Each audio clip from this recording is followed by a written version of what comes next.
There's no denying that the Arizona Territory bred its share of legendary gunfighters in the turbulent years following the Civil War.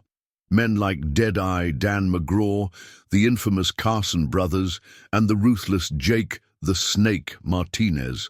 But perhaps none left a more fascinating legacy than Dr. Michael's steady hand Shaw, a man whose gentle demeanor and healer's oath masked a deadly secret that would later send chills down the spines of even the most hardened outlaws. A man who once quietly stated, "I took an oath to preserve life, but some men make that choice impossible."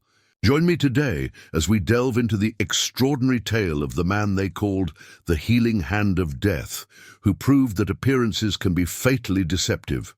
Before we dive deeper, tell us where you're tuning in from, and if this story touches you, make sure you're subscribed, because tomorrow we've got something extra special lined up for you. Tombstone, Arizona Territory, spring of 1875.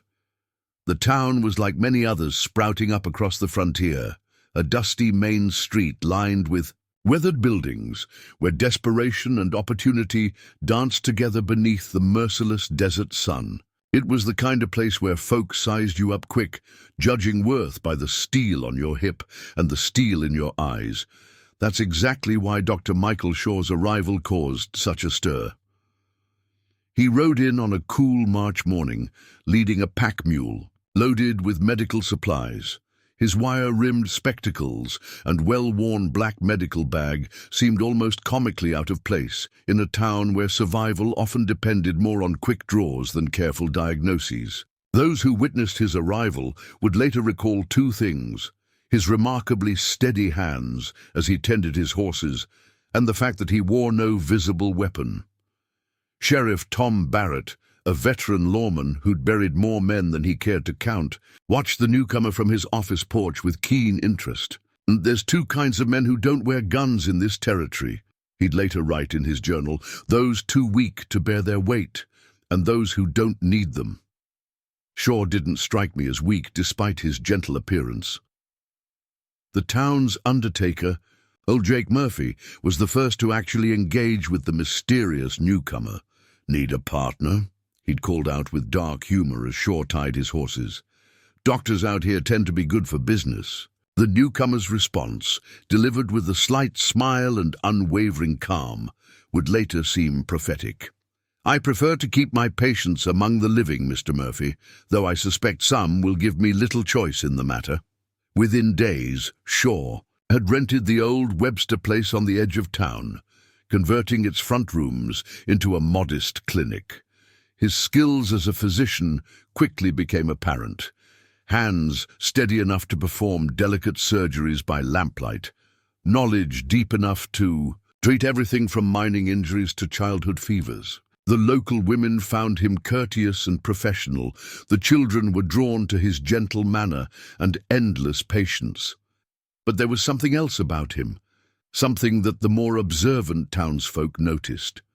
The way his eyes constantly scanned rooms and streets, how he always seemed to know when trouble was brewing before the first punch was thrown. Most telling was his peculiar habit of positioning his medical bag within arm's reach, though no one ever saw him reach for it in haste.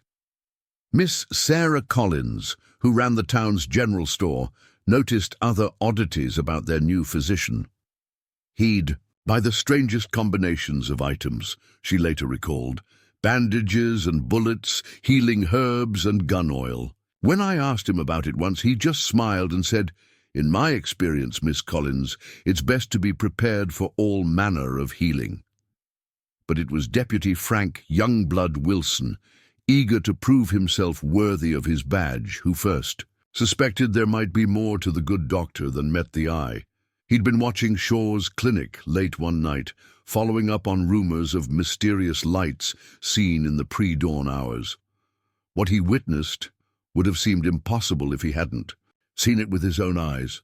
Deputy Wilson would later tell Sheriff Barrett that he'd seen the doctor practicing in the moonlight behind his clinic. 6 bottles, 60 yards, 6 shots, he whispered, his young face pale with disbelief. Each one hit dead center, and the Speed. I've never seen anything like it, Sheriff. His hands moved faster than my eyes could follow. The most unsettling detail, Wilson noted, was how the doctor had reloaded his weapon, not with the fumbling urgency of an amateur, but with the fluid grace of a man who'd performed the action thousands of times. Before the sheriff could properly investigate these claims, fate intervened in the form of thundering hoofbeats. The Mason gang, 15 strong, had just ridden into Tombstone.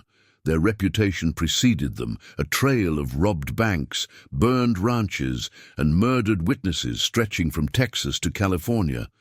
But it wasn't their notorious leader, Bloody Bill Mason, who would set the wheels of destiny in motion. It was his younger brother, Tommy Quick Hand Mason, whose disdain for a seemingly harmless doctor would shatter the peace of Tombstone forever. The trouble began at Miss Sarah's store. Dr. Shaw was purchasing medical supplies when Tommy Mason and 2 of his men swaggered in, still dusty from the trail. The young outlaw, already deep in his cups despite the early hour, took immediate offense at the physician's presence. "Well, look what we got here, boys," Tommy sneered, deliberately bumping into Shaw and sending medical supplies scattering across the floor. "A real sawbones, come to patch up all them delicate folk." His companions snickered, playing to their leader's cruel humor. Dr. Shaw knelt calmly, gathering his fallen supplies. "Gentlemen," he said quietly, his voice carrying that same steady tone he used to soothe injured patients, "I believe there's room enough in this establishment for all of us." His measured response seemed to infuriate Tommy further. "You hear that, boys? The good doctor's giving us permission to shop." Tommy kicked a roll of bandages across the floor. "Tell me, Doc, them steady hands of yours ever held anything more dangerous than a scalpel?" Miss Sarah Collins, watching from behind her counter, would later recall how the air seemed to grow thick with tension. She saw something flicker in Dr. Shaw's eyes, not fear, not anger, but something colder, more calculated. It vanished so quickly she almost convinced herself she'd imagined it. "I find, Mr. Mason," Shaw replied, adjusting his spectacles with deliberate care, "that a scalpel can be quite dangerous enough in the right hands." The subtle emphasis he placed on those last words caused Tommy's face to darken with rage. "That some kind of threat, Sawbones?" Tommy's hand drifted toward his gun, but Shaw continued organizing his supplies as if he hadn't noticed. "Simply an observation from years of medical practice. Though I suspect you'll understand my meaning soon." "Enough." The doctor's calm demeanor only served to stoke Tommy's growing fury. Word of the confrontation spread through Tombstone like wildfire. By sundown, every saloon buzzed with speculation about the odd physician who dared to stand up to Tommy Mason. Most folks gave Shaw a day at most before he ended up in old Jake's undertaking parlor. But Sheriff Barrett, remembering Wilson's report about the midnight target practice, wasn't so sure. The evening brought more of the Mason gang into town, their presence casting a shadow over Tombstone's usual activities. Bloody Bill Mason himself took up residence in the Grand Hotel, while his men scattered among the saloons, throwing their weight around with the casual cruelty that had made their name infamous throughout the territories. Dr. Shaw, seemingly unconcerned by the growing tension, continued his evening rounds. He treated Mrs. Henderson's sick child, set young Jimmy Parker's broken arm, and dressed the wounds of a miner injured in a cave-in. But those who watched him closely noticed subtle changes in his routine, the way he positioned his medical bag, how he seemed to pause and listen at certain corners, his heightened awareness of every movement around him. As night fell over Tombstone, Deputy Wilson, standing his watch outside the jail, saw Dr. Shaw enter his clinic for the evening. The young lawman could have sworn he heard the distinctive sound of a gun being cleaned, drifting out through the clinic's half-open window. But surely that was just his imagination, colored by the strange events he'd witnessed nights before. After all, what kind of doctor would need to clean a gun at this hour? The answer to that question would come sooner than anyone expected, and it would change Tombstone's understanding of their quiet physician forever. Dawn painted Tombstone's sky in shades of blood and gold, a fitting omen for what was to come. The Mason gang had spent the night making their presence felt throughout town, breaking furniture in the Silver Dollar Saloon, threatening shopkeepers, and generally spreading the kind of fear that had become their trademark across 3 territories. But it was Tommy Mason's wounded pride that would ignite the powder keg. The young outlaw had spent the night drinking and boasting, his voice growing louder with each whiskey as he proclaimed what he planned to do to that uppity Sawbones. His brother, Bloody Bill Mason, watched from a corner table in the Grand Hotel's saloon, his scarred face unreadable. Those who knew the gang's history recognized the look. It was the same expression he'd worn before the Carson City massacre. "You'll leave him be, Tommy," Bill finally spoke, his quiet voice cutting through his brother's drunken rantings. "We got bigger business in town than some country doctor." But those who heard the exchange noticed Tommy's defiant expression. The younger Mason had spent his life in his brother's shadow, and here was a chance to prove himself. Dr. Shaw's morning began as it always did, with early rounds checking on his patients. He found Mrs. Henderson's child much improved, the fever finally breaking. Young Jimmy Parker's arm was healing clean, no sign of infection. But it was his 3rd visit that would set the day's events in motion. Old Jake Murphy, the undertaker, had sent word that his wife Sarah was experiencing chest pains. Shaw arrived at their home behind the funeral parlor, just as the sun cleared the eastern mountains. What he found was not a sick woman, but Tommy Mason and 3 of his men, waiting with cruel smiles and obvious intent. "Figured you'd come running." "For a patient in need, Doc," Tommy sneered, his hand resting on his gun. "Ain't that what you swore an oath for?" The others spread out, blocking any escape route. But those watching closely might have noticed something odd. Shaw's expression hadn't changed, as if he'd expected this all along. "Indeed I did, Mr. Mason," the doctor replied calmly, setting down his medical bag. "Though I suspect Mrs. Murphy's condition has been greatly exaggerated." His steady gaze swept the room, noting positions, distances, angles. "I also swore to do no harm, which is why I'm giving you this one chance to walk away." The laughter that followed echoed off the funeral parlor's walls. "You hear that, boys?" Tommy drew his gun with practiced speed. "The Sawbones is giving us a chance to walk away. Tell me, Doc, that medical degree teach you how to dodge bullets?" "No." Shaw adjusted his spectacles with his right hand, his left hanging loose at his side. "But other experiences did." There was something different in his voice now, a hardness that hadn't been there before, like steel wrapped in velvet. Tommy's face twisted with rage. "Other experiences? Let's see how much experience you got, Doc." His finger tightened on the trigger. What happened next would be debated in saloons across the territory for years to come. Tommy Mason, known for his quick draw, never even cleared leather. One moment Dr. Shaw was standing there, seemingly defenseless. The next moment, Tommy and his men were on the floor, each clutching wounded shooting arms. No one had even seen the doctor draw. "As I mentioned yesterday," Shaw spoke softly, a small derringer appearing in his steady hand as if by magic, "a skilled physician understands anatomy intimately. I've disabled your gun hands without causing permanent damage. The wounds will heal clean, assuming you seek proper medical attention." He turned to leave, then paused. "Oh, and Mr. Mason? Next time remember that a doctor's priority is identifying the source of pain and eliminating it." The story of what happened in the funeral parlor spread through Tombstone like wildfire, growing with each telling. But one detail remained consistent: the incredible speed and precision of Shaw's shots. Deputy Wilson, hearing the accounts, remembered what he'd seen that moonlit night behind the clinic.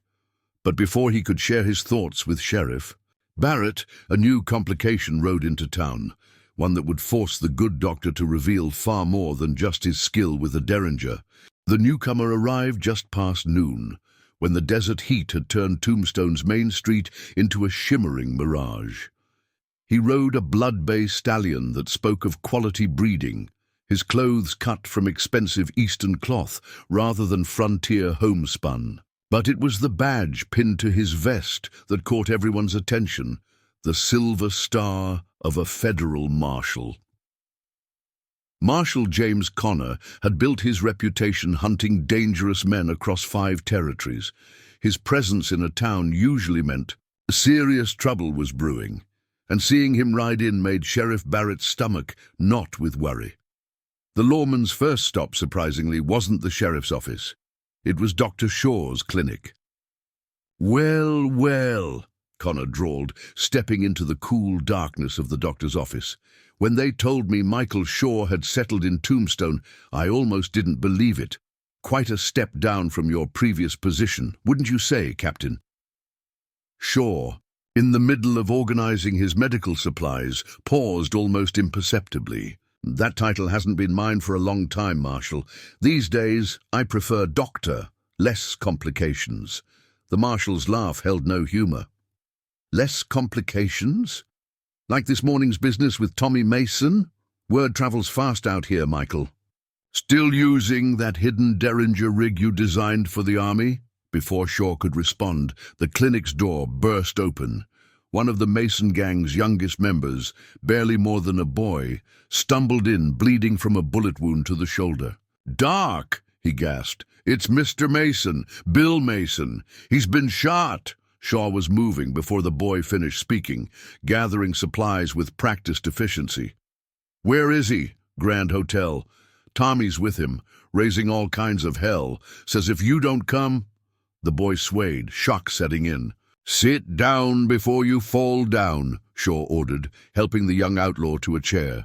He turned to Connor, his voice taking on an edge of authority that seemed at odds with his gentle physician's demeanor. "Either help me carry my supplies, Marshal, or get out of my way. Whatever our past, I have a patient to tend to." The scene at the Grand Hotel was chaos. Bill Mason lay on a blood-soaked bed, his normally fearsome presence diminished by pain and blood loss. Tommy Mason, his wounded arm roughly bandaged, paced like a caged animal. The room stank of whiskey, blood, and fear. "About time you showed up, Doc," Tommy snarled, drawing his gun left-handed.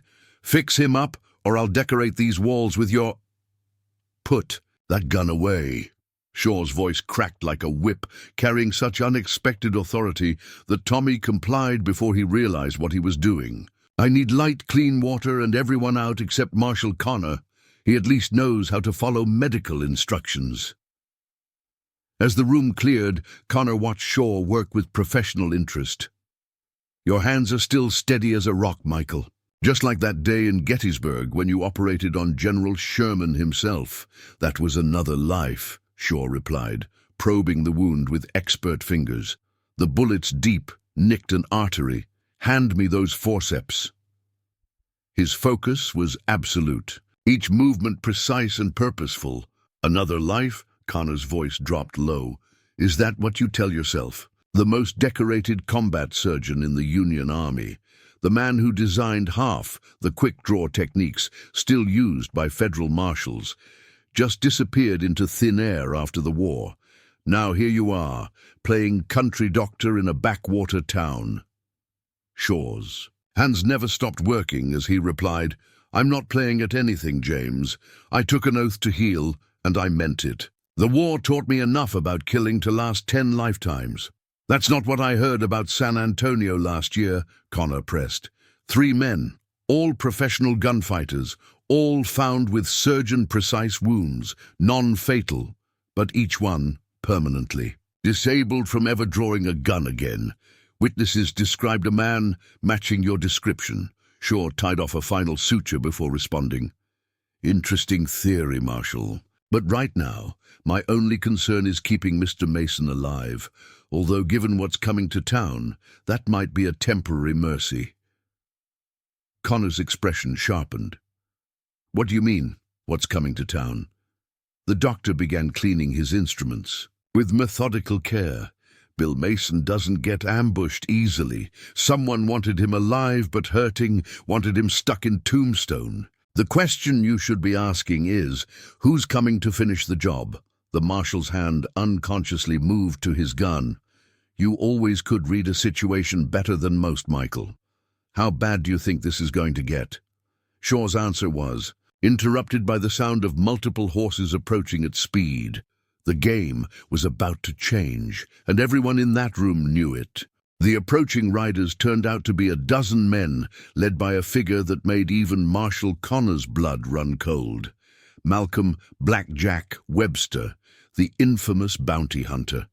Known for bringing in his targets more dead than alive, Webster had a reputation for creative cruelty that made the Mason gang look almost civilized by comparison.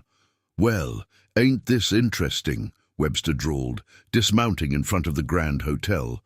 His black duster was covered in trail dust, and the twin Colts on his hips showed the wear of frequent use. "Got word Bill Mason might be in town, but nobody mentioned a family reunion. Marshal Connor and the legendary Captain Shaw all in one place." Shaw finished wrapping Bill Mason's wound before responding. "Your information's outdated, Webster. It's just doctor now." Webster's laugh was like rocks in a leather bag.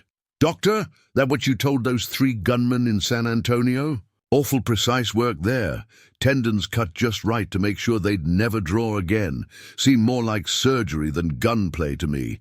Tommy Mason's head snapped up at this, his eyes narrowing as he looked between Shaw and Webster.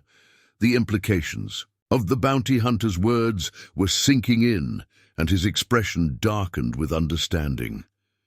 "Get to your point, Webster," Connor interrupted, his hand casually resting near his gun. "This is a federal matter now." "Federal matter?" Webster gestured to his men, who had taken up positions around the hotel. "Way I hear it, somebody's offering $20,000 for Bill Mason, dead or alive. That makes it my matter. Though, I got to admit, finding you here, Dr. Shaw, that's just cream on top. There's still some interesting bounties out there from your post-war activities." Shaw's hands never stopped working as he checked Bill Mason's bandages. "If you're planning to collect any of those bounties, Webster, I should warn you. I just got these floors cleaned. Would hate to mess them up." The casual confidence in Shaw's voice made Webster's smile fade slightly. He'd heard stories about the doctor's speed with a gun, but surely they were exaggerated. The man wasn't even wearing a visible weapon. "Your reputation's grown some since the war, Captain," Webster continued, emphasizing the military title. "They say you can draw and fire faster than a man can blink. Say you can put a bullet exactly where you want it, make a man live or die by inches. But me, I ain't impressed by reputations." "That's your first mistake," Marshal Connor interjected. "I saw him during the war. Man could perform surgery with one hand while shooting rebels with the other. Never seen anything like it." Tommy Mason, who had been unusually quiet, suddenly spoke up. "This morning, you weren't just lucky with that derringer. You knew exactly where to put those bullets." "As I said," Shaw replied calmly, "a physician understands anatomy intimately." He turned to Webster, his voice taking on a harder edge. "Just like I understand that you've got men positioned on the roof of the Undertaker's and behind the water trough. But they should be careful. Marshal Connor's deputy has a nice view of both spots from the church tower." Webster's face showed genuine surprise for the first time. He hadn't even noticed the deputy's position.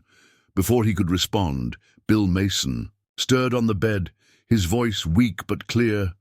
"Webster, you treacherous snake," he growled. "You set this whole thing up, didn't you? Had your men shoot me to draw me into town?" The bounty hunter's cruel smile returned. "Now, Bill, would I do something like that? Of course, if someone did want to trap you, getting you shot bad enough to need a doctor's care, that would be pretty clever, wouldn't it?" Shaw finished packing his medical bag, his movements deliberate and precise. "I couldn't help but notice, Mr. Webster, that the bullet I removed from Mr. Mason's shoulder was a .44 caliber, same as those fancy Colts you're wearing." The tension in the room reached a breaking point. Webster's men tightened their grips on their weapons, while Marshal Connor subtly shifted his position to better cover the door. Tommy Mason's face twisted with rage as he realized the full scope of Webster's manipulation, but it was Dr. Shaw's next words that would ignite the powder keg. "Oh, and Webster, your man on the undertaker's roof just fell asleep. Remarkable how quickly chloroform works when it's properly administered to a water supply." Chaos erupted in the grand hotel room as Webster's face contorted with fury. "Kill them all!" he roared, going for his guns. But Dr. Shaw moved with impossible speed, his medical bag flying open as his hands blurred into motion. The first shot came from a derringer that seemed to materialize in his right hand, striking Webster's gun before it cleared leather. The second shot, impossibly fast, came from a hidden revolver in his left, disarming Webster's second draw attempt.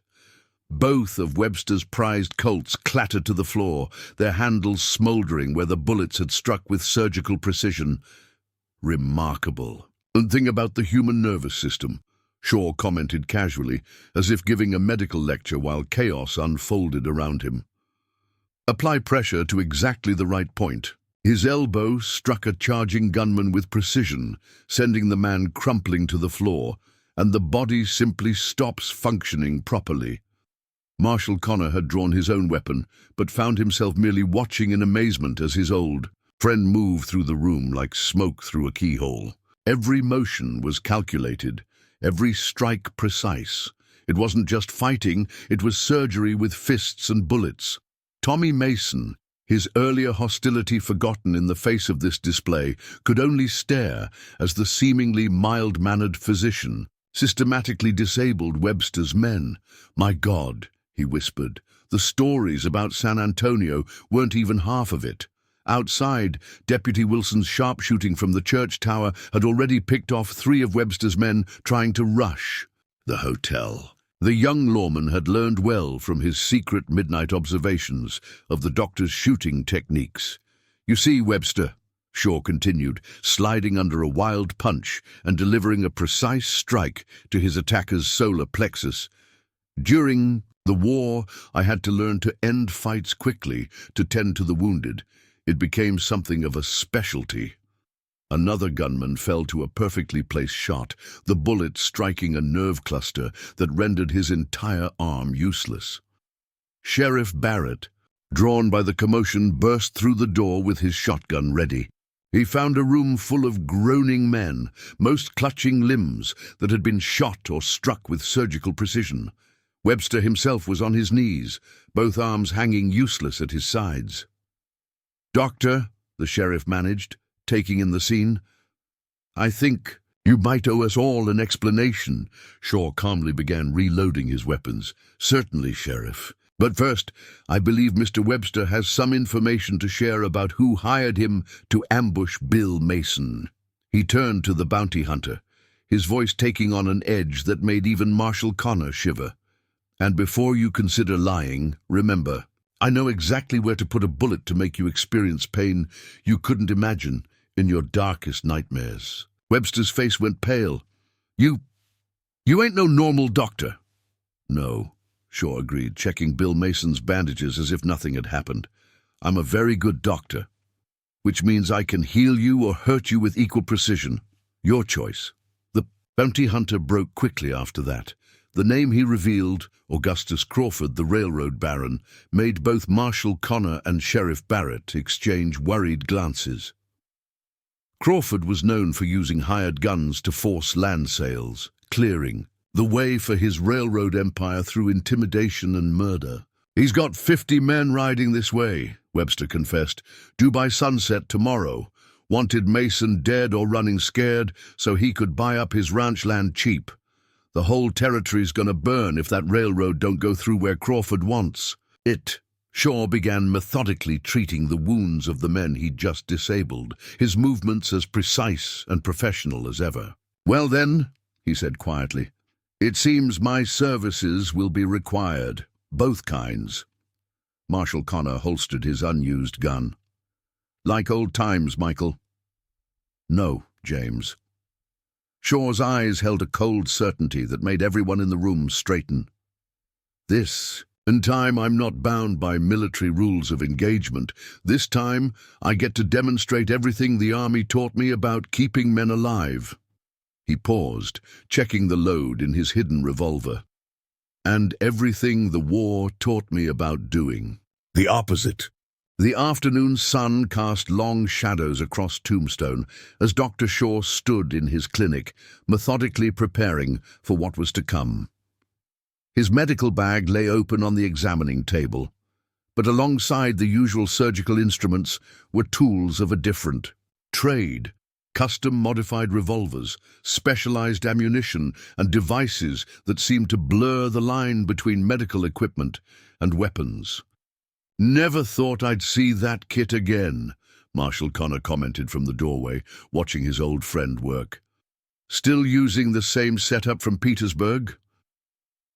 "With improvements," Shaw replied, checking the mechanism of a peculiar spring-loaded holster. "The war taught us much about efficient killing, James. I've spent years learning how to reverse that knowledge, how to heal instead of harm. But some men—" He loaded a revolver with practiced ease. "Some men only respond to the language of violence." Tommy Mason watched from a corner, his previous hostility replaced by a mix of respect and fear. The young outlaw had insisted on helping, claiming he wanted revenge on Crawford, but his eyes kept straying to Shaw's equipment with obvious fascination. "That true what they said about you in the war, Doc?" Tommy asked. "About how you could shoot the trigger finger off a rebel at 50 yards while stitching up a wounded man?" Shaw's hands never stopped moving as he replied, "An exaggeration. It was 30 yards, and I wasn't stitching. I was performing an amputation." His matter-of-fact tone made Tommy swallow hard. Sheriff Barrett arrived with Deputy Wilson in tow, both carrying maps of the town and surrounding area. "Crawford's men will likely come in from the east," Barrett explained, spreading the maps on a clear table. "It's the only approach that offers cover all the way to town." "They won't use it," Shaw said quietly, studying the terrain. "Crawford's ego won't allow it. He'll want to make a show of force, come straight down the main street. It's not about killing us. It's about breaking the town's spirit." Wilson nodded eagerly. "Like you said in the war, Doc, sometimes the best medicine is preventing the wound in the first place." At the other's surprised looks, he blushed. "Been reading up on your military career, sir?" Shaw allowed himself a small smile. "And how many nights did you spend watching me practice behind the clinic, Deputy?" "Every Tuesday and Thursday for the past month, sir," Wilson admitted. "Never seen shooting like that. Been trying to copy your technique. And doing quite well, from what I observed of your cover fire earlier." Shaw turned to Barrett. "Sheriff, your deputy has a natural talent. With your permission, I'd like to teach him a few things before Crawford arrives." The rest of the afternoon was spent in preparation. Shaw moved through town like a man with a carefully considered plan, positioning supplies and equipment at strategic points. Those who watched closely noticed how he paid special attention to the town's highest points and narrowest alleys. Bill Mason, still weak but insistent on being involved, provided details about Crawford's usual tactics. "He likes to hit hard and fast, overwhelm with numbers, uses fear more than skill." "Fear," Shaw mused, checking angles from the church tower, "is simply a response to threatening stimuli. It can be redirected, even weaponized with proper application." His clinical description sent chills down Tommy's spine. Marshal Connor, watching his old friend work, saw shadows of the military surgeon who'd become a legend during the war.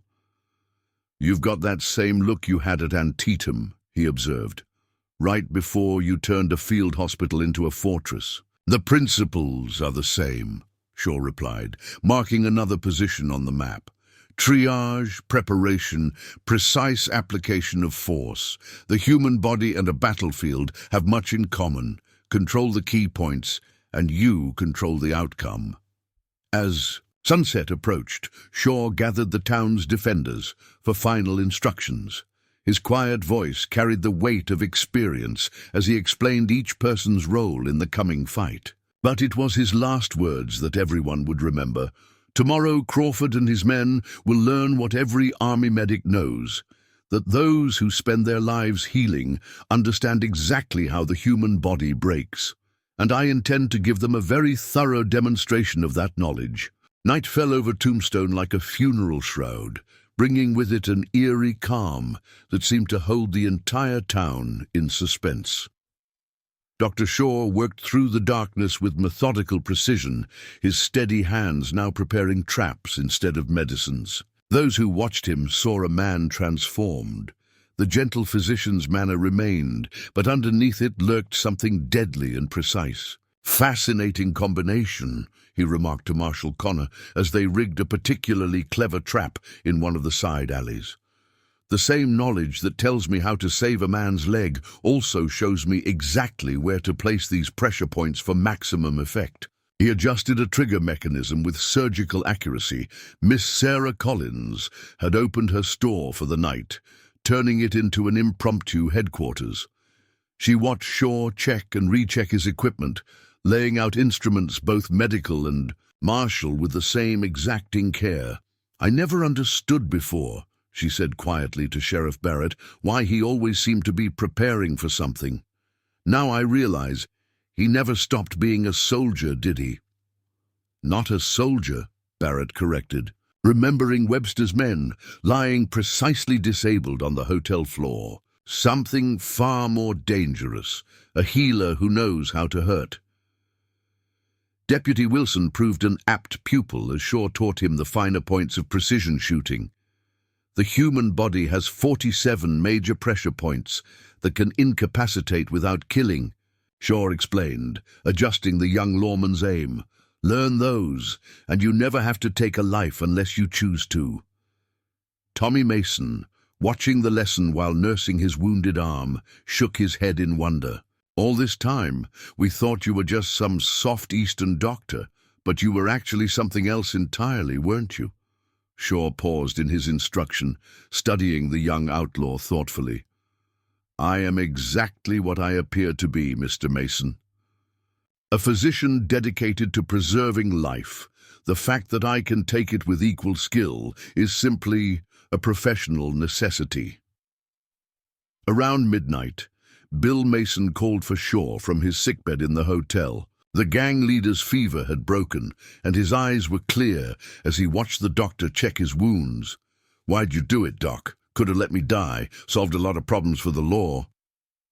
"I took an oath," Shaw replied, changing the bandages with gentle efficiency. "More importantly, I meant it. Every life has value, Mr. Mason, even those society has deemed worthless, though I suspect you're about to prove them wrong tomorrow." As the night deepened, Shaw gathered his unlikely allies for final preparations.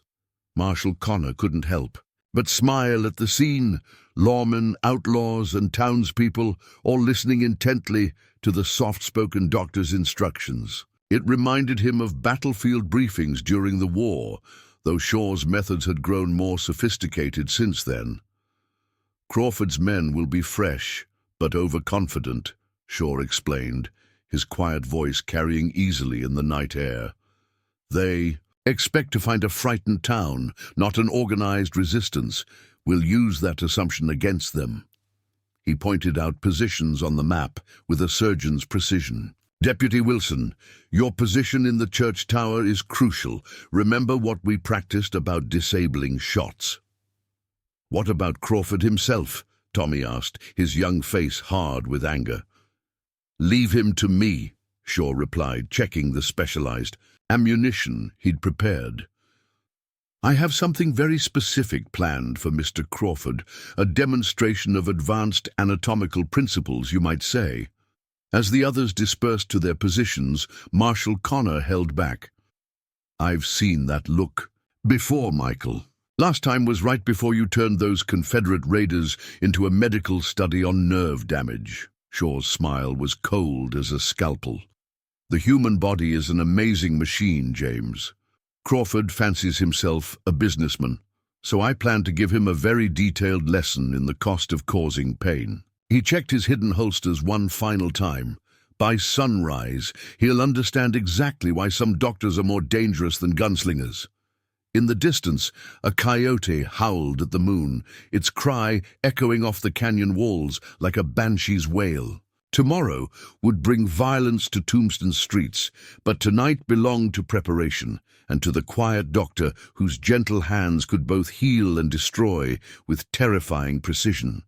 Dawn broke over Tombstone like a fever, painting the sky in sickly shades of red and gold. Dr. Shaw stood on the clinic's porch, his wire-rimmed spectacles reflecting the sunrise as he sipped his morning coffee with the same steady hands that had spent the night setting traps. To any observer, he might have been preparing for another routine day of treating patients rather than waiting for an army of killers. First riders spotted coming up from the south, Deputy Wilson called down from his position in the church tower. "Looks like advanced scouts, just like you predicted, Doc." Shaw nodded, setting down his cup with deliberate care. "Right on schedule. Crawford was always methodical in his business dealings. No reason to expect different tactics here." He turned to Tommy Mason, who stood nervously checking his borrowed rifle. "Remember what I said about the third alley. Time to test your acting skills, young man." The morning quiet was broken by the sound of approaching hoofbeats. Two riders appeared at the edge of town, dust-covered and alert. They rode slowly down the main street, eyes scanning windows and rooftops for signs of resistance. What they saw instead was Tommy Mason, stumbling out of an alley clutching a whiskey bottle, playing the part of a drunk guard to perfection. "Crawford's timing is impeccable," Shaw remarked to Marshal Connor as they watched from the shadows of the clinic. "The human body is naturally at its weakest just before dawn. Reaction times slower, attention dulled. He expects to find a town half asleep." "Instead, he's riding into a surgery," Connor replied, remembering similar conversations from their war days. "With you as the attending physician." "Precisely." Shaw checked his hidden weapons one final time. "Though I doubt Mr. Crawford will appreciate the medical metaphor." The scouts passed word back, and within minutes, the thunder of many horses filled the morning air. Augustus Crawford led his men into Tombstone like a general reviewing conquered territory. He cut an imposing figure on his black stallion, wealthy immigrant turned railroad baron, known for crushing small towns beneath iron rails and iron will. 53 men. Shaw counted quietly, his physician's eye noting details automatically. 2 carrying dynamite, 3 with rifle scars limiting their right arm mobility, 1 favoring his left leg. Old injury, poorly healed. All information we can use. Crawford's voice boomed down the empty street. "Good morning, Tombstone. I trust you've considered my generous offer for your property rights." His words echoed off closed shutters and seemingly deserted buildings. "I'm a reasonable man. Surrender now, turn over the Mason brothers, and we can conduct this transaction in a civilized manner." From his sickbed in the hotel, Bill Mason started to lever himself up, but Shaw's earlier preparation had anticipated this. The laudanum in his medicine ensured the gang leader would sleep through the coming violence. "Interesting choice of words," Shaw murmured, watching Crawford's men spread out according to his predictions. "Civilized, from the Latin civilis, pertaining to citizens, yet he brings an army to threaten civilians." He turned to Miss Sarah Collins, who waited nearby with prepared medical supplies. "Remember what I showed you about treating bullet wounds? I suspect we'll have need of those skills soon." Crawford's patience was already wearing thin. "Very well, if you insist on being difficult." He raised his hand to signal his men. "Now, Deputy," Shaw's quiet voice carried to the church tower. Wilson's first shot split the morning air, striking the ground at the exact spot Shaw had marked the previous night. The bullet ricocheted with surgical precision, knocking the gun from the hand of Crawford's nearest man without drawing blood. "Impressive," Marshal Connor commented. "You've taught the boy well." "He has natural talent," Shaw replied, watching Crawford's face darken with rage. "More importantly, he understands that true accuracy isn't about hitting your target. It's about achieving the desired effect with minimal collateral damage." As Crawford's men reached for their weapons, Shaw's voice took on the clinical tone he usually reserved for diagnoses. "And now, Marshal, I believe it's time to begin the first phase of treatment. This town has a severe case of railroad fever, and I intend to cure it, one precise incision at a time." The next few moments in Tombstone unfolded like a masterclass in precision violence. As Crawford's men moved to surround the clinic, Shaw's carefully laid traps began their work. The first group of riders triggered a series of tripwires, sending horses sprawling and riders tumbling into carefully prepared positions, each landing zone chosen to incapacitate without killing. "Notice the angles," Shaw explained to Tommy Mason as they moved through the chaos like ghosts. "Impact at 45 degrees to the shoulder minimizes risk of spinal injury while guaranteeing temporary paralysis of the shooting arm." His voice maintained its teaching tone even as he disabled two attackers with seemingly casual gestures. Crawford, watching his men fall to invisible threats, roared with frustration. "Find him! Find that damned doctor!" But Shaw was everywhere and nowhere, his black medical bag appearing and disappearing around corners as he moved through the battlefield of his own making. "Remarkable adaptation of surgical principle," Marshal Connor commented, picking off targets from his position with mechanical precision. "Using their own momentum against them, just like you did in that field hospital outside Richmond." Deputy Wilson, from his church tower perch, continued his precise covering fire. Each shot found its mark exactly where Shaw had taught him. Nerve clusters, pressure points, the delicate tendons that control trigger fingers. "Like performing surgery at a distance," the young lawman muttered, remembering Shaw's lessons. 3 of Crawford's men tried to flank through the Undertaker's alley, only to find themselves facing Shaw himself. The doctor's hands moved with impossible speed, his hidden weapons appearing and disappearing like medical instruments during a complex procedure. "Median nerve bundle," he noted clinically as the first man fell, clutching his arm. "Radial nerve cluster," as the second dropped his gun, and the brachial plexus as the third slumped unconscious. "They ain't human," one of Crawford's men screamed, panic spreading through their ranks. "He's everywhere at once." "An interesting diagnosis," Shaw's voice drifted through the gun smoke. "But incorrect. I'm simply applying proper medical principles to crowd control. For instance..." A shot rang out, and another gunman fell, clutching his leg. The femoral nerve, when struck precisely, causes immediate but temporary paralysis. "You'll regain full function in approximately 6 hours." Crawford, his face purple with rage, ordered his dynamite men forward. "Burn this whole damn town if you have to." But Shaw had anticipated this too. Deputy Wilson's next shot detonated. The explosives, while they were still in their carriers' saddlebags. The blast calculated to stun rather than kill.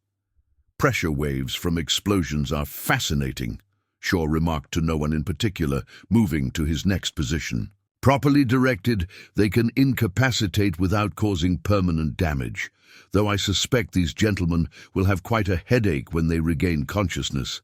Sarah Collins, watching from her store window, saw Shaw pause to actually treat one of Crawford's fallen men who had landed badly. "Can't help myself," he explained as he set the man's dislocated shoulder. "Professional obligations, you understand." The fighting moved down Main Street in waves, each group of Crawford's men running into precisely planned resistance. Tommy Mason, who had seen his share of gunfights, had never witnessed anything like it. "It's not even fighting," he told Sheriff Barrett between shots. "It's like like he's conducting an operation, and the whole town is his operating theatre. Crawford, his force now reduced by half, and his remaining men showing visible fear, realized his mistake too late. This wasn't a town of helpless civilians, it was a carefully prepared tactical ground, controlled by a man who understood both the giving and taking of life with terrifying precision. "You should have done more research, Mr. Crawford." Shaw's voice carried clearly across the morning air. "Asked why the Army gave a simple field surgeon combat training, why they assigned me to special medical projects after Gettysburg." He emerged from the gunsmoke like an avenging angel in a black doctor's coat, his hands steady and sure. "But most importantly, you should have asked yourself this: what kind of doctor learns to shoot with surgical precision?" Crawford's remaining men began to fall back, their confidence shattered by the surgical precision of Shaw's assault. But the railroad baron himself showed no sign of retreat. His face twisted with a recognition that bordered on madness. "I remember." "You now," Crawford snarled, wheeling his horse to face Shaw directly. "You were there in '68 when we tried to push the railroad through Apache territory. The massacre at Fort Haven. You were the post-surgeon." "Indeed." Shaw's voice carried the same calm tone he used with patience. "I treated 17 survivors that day, Mr. Crawford. 17 out of 106. Men, women, and children, all sacrificed for your precious railroad. I spent 3 days performing surgeries in a makeshift tent, watching good people die because of your greed." Marshal Connor, moving to flank Crawford's position, remembered that incident. "That's when you disappeared from the Army, Michael?" "Right. After Fort Haven." "The Army wanted to bury the truth," Shaw replied, his steady hands checking his weapons with practiced efficiency. "Said the Apache were responsible. But I'd treated enough gunshot wounds to recognize Army ammunition. Seen enough burn patterns to identify railroad company dynamite." Crawford's laugh was harsh as desert wind. "And now what? You've spent all these years hunting the men responsible, playing vigilante while hiding behind a doctor's oath." "Not hunting, Mr. Crawford. Healing. Every town I've passed through, every patient I've treated, it was all about making something right in a world you and men like you keep trying to break." Shaw's voice hardened. "But I never forgot Fort Haven, never stopped gathering evidence, building a case." "Evidence?" Crawford's hand drifted toward his gun. "What evidence? Why do you think Marshal Connor is really here?" Shaw nodded toward his old friend. "The Federal Marshal's office has been building a case against you for years. They just needed someone on the inside, someone who could recognize the patterns of violence. A doctor, perhaps, who understood both the wounds and the weapons that caused them." Crawford's remaining men exchanged uncertain glances. This wasn't the simple land grab they'd signed up for. Deputy Wilson, still providing cover from the church tower, saw several riders quietly withdrawing from the fight. "You're bluffing," Crawford snarled, but sweat had begun to bead on his forehead. "You've got nothing." "I have detailed medical records of every victim," Shaw replied calmly. "Ballistic evidence, witness testimonies, but most importantly," he reached into his medical bag and withdrew a leather-bound journal. "I have your own accountant's records of payoffs and murders, retrieved from your office safe last night, while Webster kept you distracted with his theatrical bounty hunting performance." The revelation hit Crawford like a physical blow. "Webster, he was working with you?" "Amazing what a precisely placed bullet can do," Shaw commented. "Convince a man to reconsider his loyalties, especially when it's delivered by someone who knows exactly how much pain he can endure without permanent damage." Tommy Mason, watching from cover, saw the exact moment Crawford snapped. The railroad baron's hand dropped to his gun with snake-like speed, but Shaw had already begun moving. What happened next would be debated in saloons across the territory. For years to come, Crawford managed to fire twice, his shots splitting the morning air like thunder. But Shaw moved like liquid shadow, his own weapons seemingly materializing in his hands. 4 shots rang out in impossibly quick succession, each one striking with surgical precision. When the gun smoke cleared, Crawford sat frozen in his saddle, his eyes wide with disbelief. His gun hand hung useless, the nerves and tendons severed. With clinical accuracy, 2 more bullets had destroyed his gun belt and saddle horn, while the 4th had parted his hair without breaking the skin. "That," Shaw announced to the stunned onlookers, his voice carrying the same professional tone he used during consultations, "was a demonstration of precision shooting. Now, Mr. Crawford, shall we discuss the long-term prognosis of your condition? I believe the Marshal's office has some very specific suggestions for your treatment plan." The aftermath of the battle transformed Tombstone's main street into something resembling a field hospital. Dr. Shaw moved from patient to patient with the same steady hands that had just demonstrated such lethal precision, treating friend and foe alike with equal care. Even Crawford's men, those who remained conscious, watched in bewildered awe as the man who had so systematically disabled them now worked to ensure their injuries would heal clean. "Remarkable," Marshal Connor observed, helping Shaw splinter gunman's arm. "You managed to incapacitate over 40 men without a single fatality. Even in the war, I never saw such precise work." "The human body is an intricate machine," Shaw replied, administering morphine to ease a prisoner's pain. "Killing is easy. Any fool with a gun can manage that. The real challenge lies in applying exactly the right amount of force to disable, without destroying." Tommy Mason, his earlier fear of the doctor replaced by something approaching reverence, assisted with bandages and water. "But how'd you plan it all so perfect, Doc? Every trap, every shot, every move. It was like you knew exactly what was going to happen." Shaw paused in his work, adjusting his wire-rimmed spectacles with characteristically steady fingers. In medicine, proper diagnosis requires understanding patterns. People, like diseases, tend to follow predictable courses when certain conditions are present. Crawford's type always chooses intimidation first, overwhelming force second. Once you understand the pathology, treatment becomes a matter of proper preparation. Sheriff Barrett, overseeing the detention of Crawford's surviving men, shook his head in amazement. "And Webster? Was he really working with you all along?" "Not initially," Shaw answered, moving to check on Bill Mason's condition in the hotel. "But a precisely placed bullet can be very persuasive, especially when followed by an equally precise explanation of spinal anatomy and nerve clusters. Mr. Webster proved quite cooperative after our consultation." The railroad baron himself sat under guard, his useless shooting hand bandaged, his face a mask of impotent rage. "This isn't over," he snarled as Shaw approached to check his wounds. "I have connections, influence.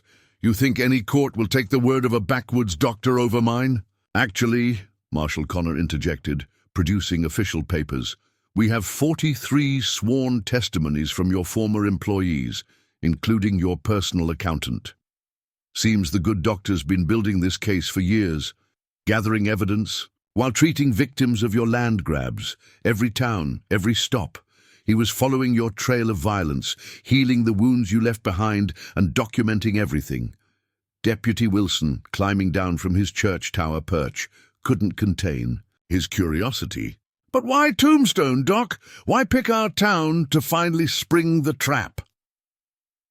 "Optimal conditions," Shaw replied, his clinical tone taking on a hint of satisfaction. "Remote location, limited escape routes, and a community worth protecting.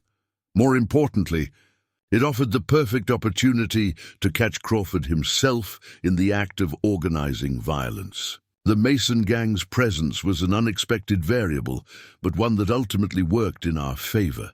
Miss Sarah Collins brought coffee for the lawmen and doctor, her eyes lingering on Shaw with new understanding. All those supplies you bought, the odd combinations, you were preparing for this all along. To cure a disease, one must first create the proper conditions for treatment, Shaw confirmed, accepting the coffee with a gentle smile. Tombstone provided the perfect environment for excising a particularly aggressive cancer from the territory. The town began to stir back to life as the sun climbed higher, the citizens emerging to view the aftermath of what would become known as the Doctor's Operation. The street bore testament to Shaw's precision. Broken windows could be repaired, bullet holes patched, but not a single building had suffered structural damage. "You'll stay, won't you?"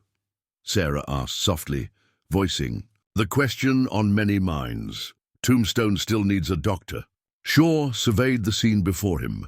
Crawford's men being led to waiting prison wagons, Tommy Mason helping tend to the wounded, Deputy Wilson proudly displaying his newfound shooting skills.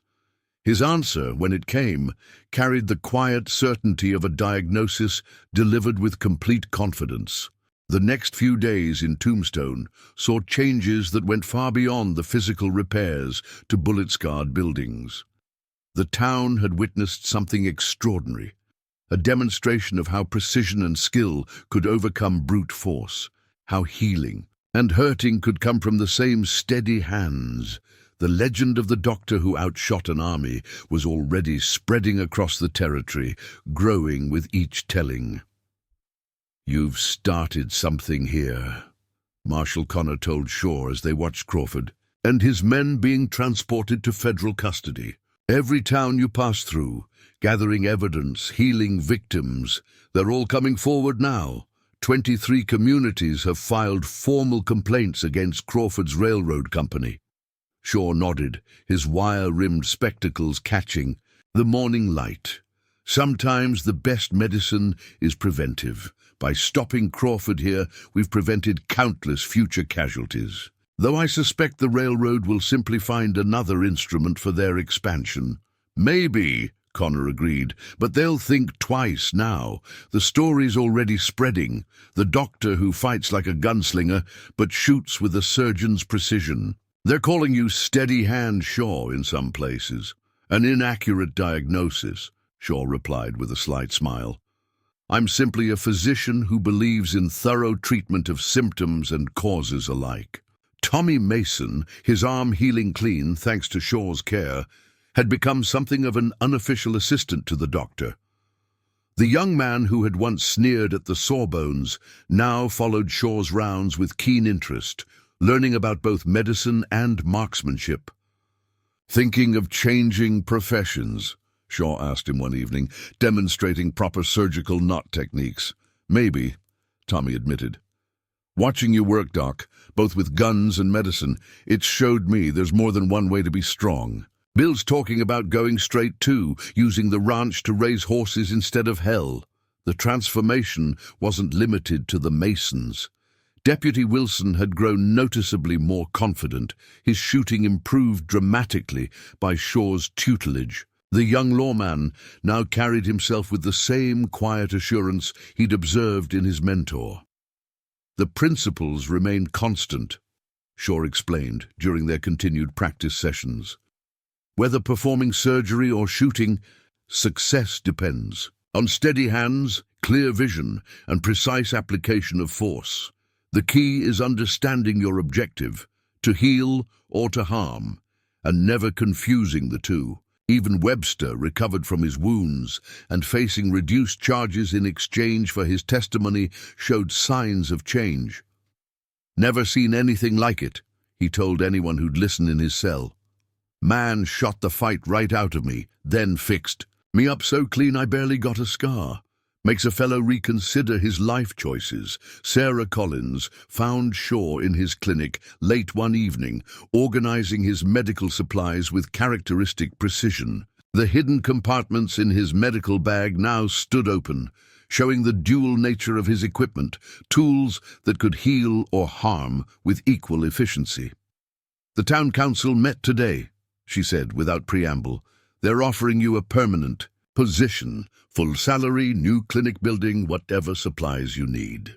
Shaw's hands remained steady at their work as he replied, "And they're not concerned about having a doctor who's also proven himself quite capable of violence." I think recent events have shown that sometimes healing requires stronger medicine, she answered. Besides, every town needs a good doctor, one who can handle whatever walks through the door or rides down its streets. The sun was setting over Tombstone, painting the sky in shades of gold and crimson. Shaw stood on his clinic porch, watching the town settle into its evening routine. The signs of the recent battle were fading, buildings repaired, wounds healing, order restored, but something fundamental had changed in Tombstone's character. "You know," Marshal Connor said, joining his old friend on the porch, "the Army's been asking about you. Now that Crawford's case is breaking open, they're interested in reopening the Fort Haven investigation." Shaw's hands remained perfectly steady as he rolled a cigarette. "Perhaps it's time. There are still wounds from those days that need proper treatment. But first," he gazed out at the town that had become something more than just another stop in his quest for justice. 1 month after Crawford's defeat, Tombstone had undergone a transformation as precise and deliberate as one of Dr. Shaw's operations. The new clinic building stood proudly on Main Street, its clean white walls and precise angles reflecting its owner's exacting nature. But those who looked closely might notice the subtle defensive features worked into its design: clear sight lines, reinforced walls, and strategic placement of windows. "Just like in the war," Marshal Connor observed during his final inspection, before heading east. "Every hospital you set up was also a fortress." "The best treatment is preventive," Shaw replied, showing him the hidden compartments and security measures. "Though I suspect Tombstone's reputation will prevent most future infections of violence."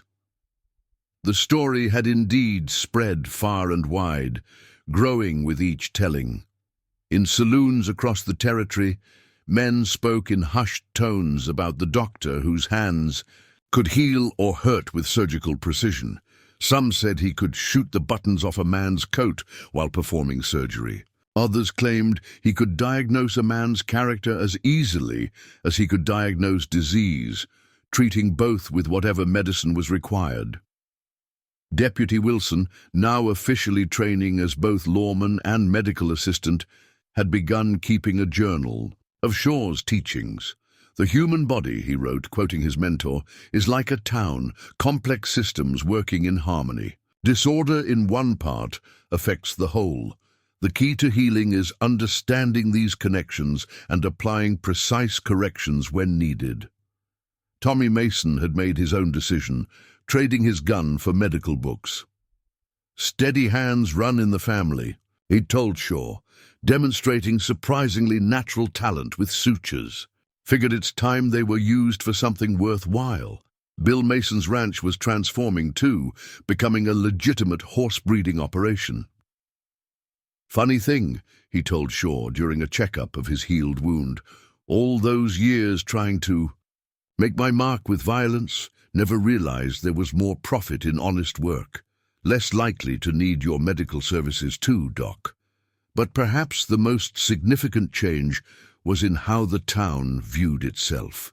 Tombstone had faced down a small army and emerged stronger, not through superior firepower, but through precision, planning, and the guidance of a man who understood both healing and hurting. "You've done more than just save the town," Sarah Collins told Shaw one evening as they walked along the newly repaired street. "You've shown us a different way to be strong." Shaw adjusted his spectacles, a gesture that now carried meaning for everyone who knew him. "Strength, like medicine, comes in many forms. The key is applying the right type at the right time." Marshal Connor's replacement investigation of the Fort Haven massacre was proceeding steadily, with Shaw's meticulous records forming the backbone of the case. More of Crawford's victims were coming forward daily, painting a picture of corruption that stretched back years. "Your methods may have been unorthodox," Connor admitted before leaving, "but you've managed to heal more than just bodies here. You've helped heal justice itself." Shaw's response was characteristic. simply a matter of proper diagnosis and treatment applied consistently over time. As autumn painted Tombstone's surroundings in gold and crimson, Dr. Michael Shaw settled into his role as the town's guardian and healer. His reputation ensured that those seeking violence gave the town wide berth, while those needing healing found their way to his door. He still practiced shooting in the pre-dawn hours, his hands steady as ever, but now Deputy Wilson and Tommy Mason often joined him, learning the delicate art of precision marksmanship alongside medical knowledge. A good doctor, he would tell them, understands that every treatment must be precise, whether it's a scalpel or a bullet. The goal is always the same: to preserve life when possible, to prevent harm where we can, and to protect those in our care.